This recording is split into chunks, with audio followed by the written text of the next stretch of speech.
Coming up on Mountain News this morning, a Kentucky food pantry receives a generous donation after experiencing tragedy earlier this month. And crews here in the Commonwealth prepare for winter weather in order to keep drivers safe while out on the roads. Dedicated to Eastern and Southern Kentucky, this is WYMT Mountain News this morning.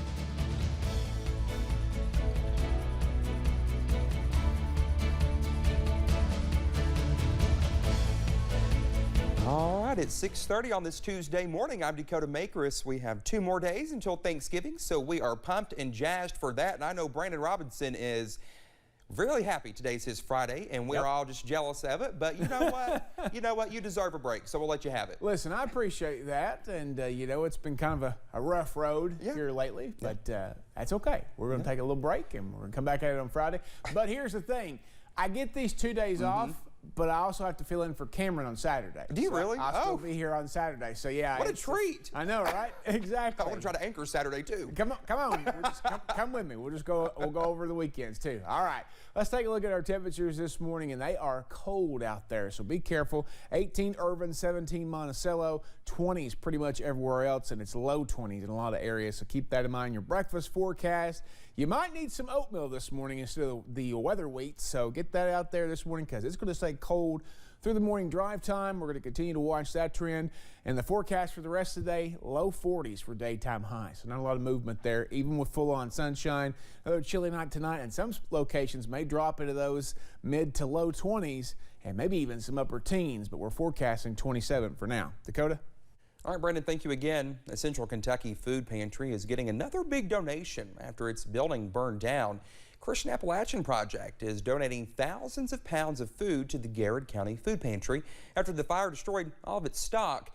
The food arrived at the Lancaster Church of the Nazarene yesterday to be given out to people who, as of recently as 1 week ago, were worried they would not be able to celebrate Thanksgiving with a meal due to the fire. Now there is plenty for Thanksgiving and beyond. There was so much food that we could not use it immediately in our pantry, and we were planning on using it as well around the holiday season. And when we heard of Garrett County really being in need, it was just an opportune time for us to reallocate. It is not just food that is being taken care of. There are volunteers from multiple groups coming to lend a helping hand, making sure people are fed, not just for the holiday season, but until the food pantry has a new permanent location. It may still be fall, but road crews are already preparing for the colder months ahead. I talked with a transportation official about how nearly 2,100 Kentucky Transportation Cabinet staff and crew members are planning to keep our roads safe. Roads are dry Monday afternoon, but crews are ready to hit the ground running whenever snow makes its way into the forecast. The possibility of the S word, or I guess probably the F word, flurries, is probably being discussed for this Thanksgiving. H.B. Elkins with the Kentucky Transportation Cabinet District 10 says crews are well trained. Our people are in the process now of inspecting and calibrating the equipment, making any repairs that are necessary, getting ready to go. Along with the state stockpiling more than 300,000 tons of salt and 1 million gallons of brine, all ready to go wherever it is needed most. And we do have the capability of moving stuff from county to county or from district to district across the state. The state doubling its fleet of tow plows, which can clear 2 lanes at once, saying they are always looking to advance their technology. Punch a button in the truck and the chains descend and wrap around the tires, and you don't have to get out and crawl around in the weather or under the truck in the garage. Feeling confident heading into the winter. In Perry County, Dakota Makris, WYMT Mountain News. Well, no transportation officials say to stay home during a winter storm, but if you must head out, pay attention to your speed and make sure you can clearly see. Several Kentucky airports are now in their busiest season with more airlines, more flights, and easily more passengers than last year. Airline workers warn passengers to stay mindful as airline staffing shortages could cause cancellations and delays. Valerie Sublet flew home from Florida yesterday, so her group of 14 could avoid the rush. Definitely a little more crowded. Yeah, a lot of typical attitudes. TSA security staffing is also a concern.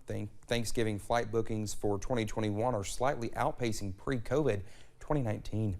The official holiday shopping season gets underway Friday, the day after Thanksgiving. Black Friday deals are already out in some stores, but can retailers keep up with demand?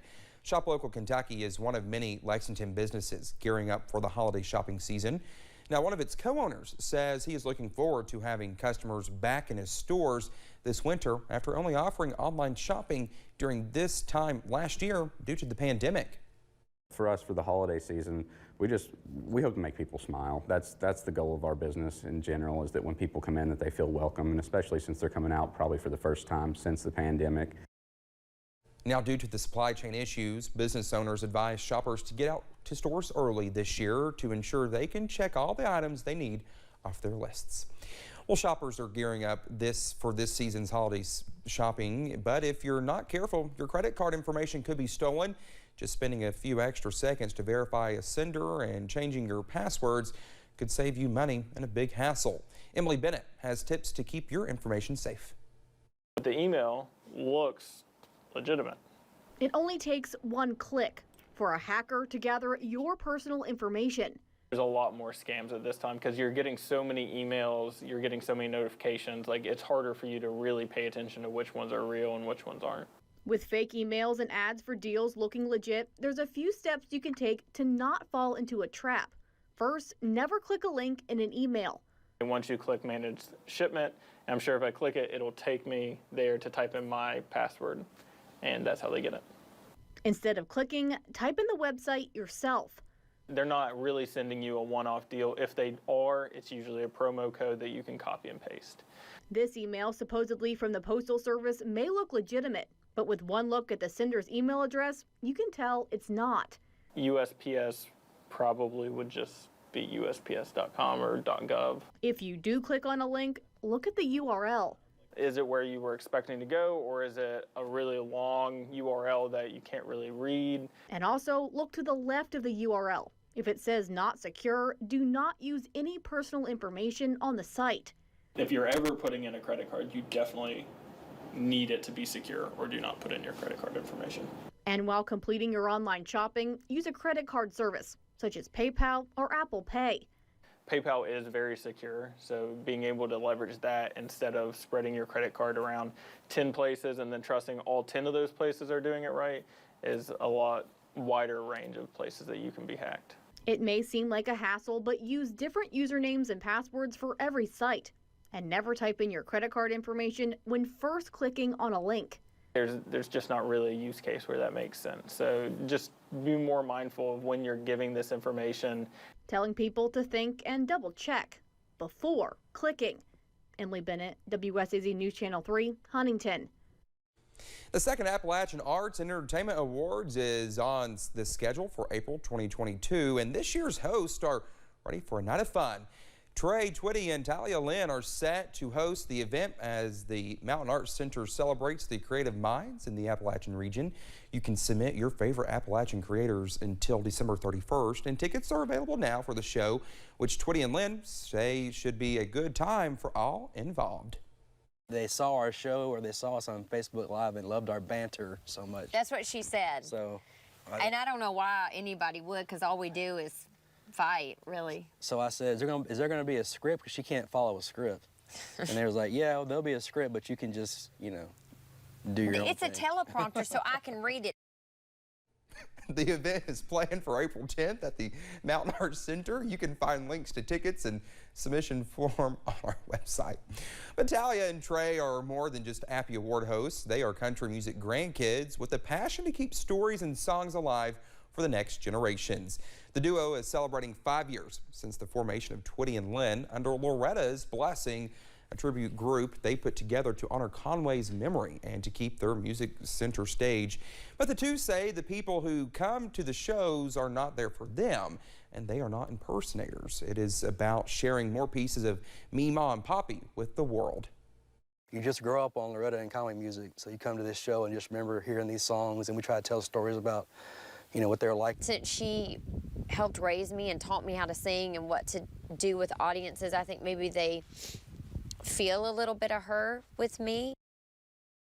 The duo says the connection they feel with their grandparents, the fans, and the desire to honor Conway after his death are the things that keep them going.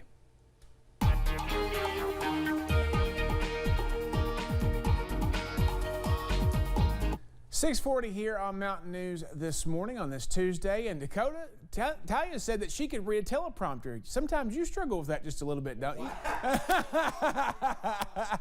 Temperatures this morning in the teens as you head out the door, and 20s in some areas as you go through the first part of this Tuesday. So bundle up, stay warm. I've been waiting to use that one ever since you said that, and I saw it there. We're going to continue to see cold temperatures throughout most of the day, and including from this time yesterday, we're anywhere between about 13 and 27 degrees colder than it was this time yesterday morning. So be ready for that. Out the door forecast, we are going to stay cold pretty much all day, even with the sunshine, only low 40s for highs. Dakota? All right, well, let's see if I can read this. Thank you for joining us. The time is now 6:40. Still to come here on Mountain News this morning. The White House gets into the Christmas spirit just ahead of Thanksgiving celebrations.